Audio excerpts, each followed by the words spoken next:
여기 본문에 보면 그날에라는 말이 두 번이나 나옵니다. 1절 그날에 내가 말하기를, 또 4절에 나옵니다. 그날에 너희가 또 말하기를. 여기서 그날은 언제를 말합니까? 이사야서 11장에서 예언한 것처럼 하나님의 백성들이 다시 회복되는 날을 말합니다. 하나님은 당신의 백성들이 타락해서 당신을 배신하고 악을 행한 것에 대해서 진노하셨습니다. 그래서 북이스라엘을 아수르를 통해 멸망시키시고 그 백성들을 포로가 되어서 끌려가게 하셨습니다. 그러면 이것을 보고 남유다는 정신을 차려야 되는데 북이스라엘처럼 역시 하나님께 범죄하고 돌아오지를 않았습니다. 결국 하나님은 이번에는 바벨론 제국을 통해서 남유다를 멸망시키시고 포로가 되어서 끌려가게 하셨습니다. 이제 하나님의 나라는 지구상에서 다 없어졌습니다. 북이스라엘은 아수르에, 남유다는 바벨론에 의해서 멸망을 당했습니다. 자, 그런데 이사야서 11장 11절에 보면 하나님이 이렇게 약속하셨습니다. 그날에 주께서 다시 그의 손을 펴사 그의 남은 백성을 아수르와 애굽과 바드로스와 구스와 엘람과 시날과 하맛과 바다 섬들에서 돌아오게 하실 것이라. 이스라엘을 다시 회복시켜 주실 것이라고 하신 것입니다. 이스라엘 자손들이 출애굽할 때와 같이 놀라운 하나님의 권능으로 택하신 백성들을 이스라엘 땅으로 다시 돌아오게 하실 것이라는 말씀이셨습니다. 지금 상황으로 보면요, 이 약속은 이루어지기가 참 요원한 것 같습니다.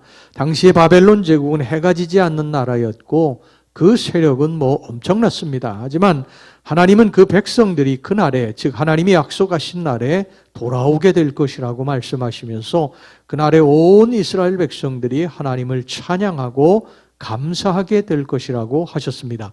이 본문은 이스라엘 백성들이 하나님의 크신 권능으로 홍해를 건널 때 불렀던 출애굽기 15장의 찬양의 내용과 아주 흡사합니다.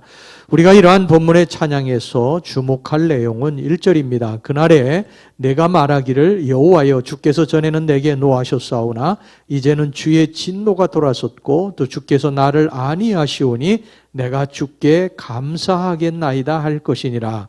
이 찬양에서 볼 수 있는 것처럼 하나님은 당신의 백성이라도 잘못을 범하게 되면 진노하십니다. 그 진노는 범죄의 정도에 따라 다르지만 심한 경우에는요, 택하신 나라와 백성을 완전히 멸망시킬 정도로 심각하게 나타나기도 합니다. 한마디로 하나님 백성들이 아주 절망할 정도로 하나님의 진노는 극심할 수 있는 것입니다. 하지만 하나님은 그러한 절망적인 상황 가운데 당신의 백성들을 오랫동안 놔두는 것을 기뻐하지 않으시고 반드시 다시 회복시켜 주십니다.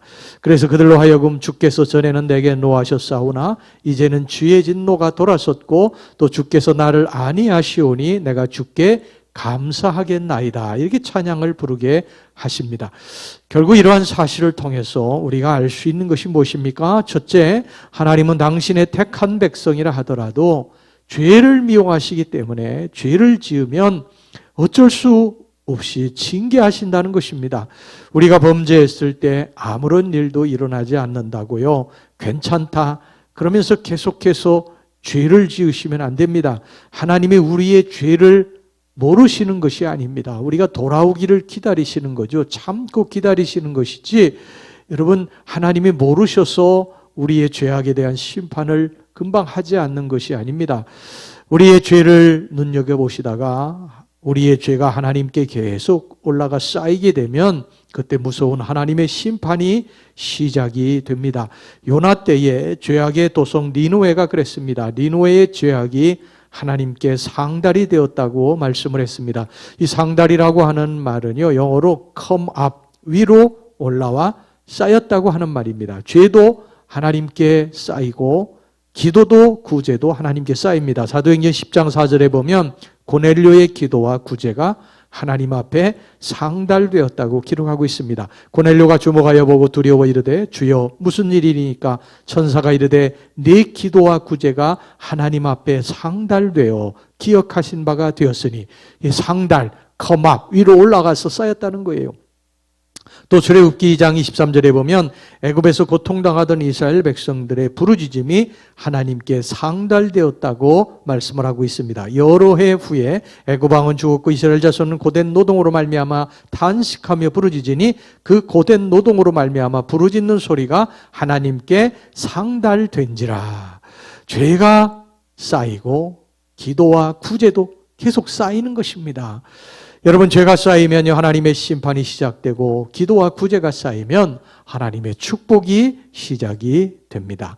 그 다음에 두 번째, 하나님은 이렇게 죄에 대해서 심판하시지만 언젠가는 반드시 그의 백성들을 회복시키신다는 것입니다. 부모가 자식의 잘못을 보고 회초리를 들지만 그것은 사랑의 매입니다. 버리려고 하는 게 아니에요. 자식을 버리려고 하는 것이 아닙니다. 하나님도 마찬가지세요. 우리를 바로잡기 위함입니다. 우리가 회개하고 돌아오면 하나님의 모든 것을 다 회복시켜 주십니다. 이스라엘 백성들이 바벨론 포로로 끌려가 노예로 살면서 갖은 수모와 모욕을 다 겪었습니다.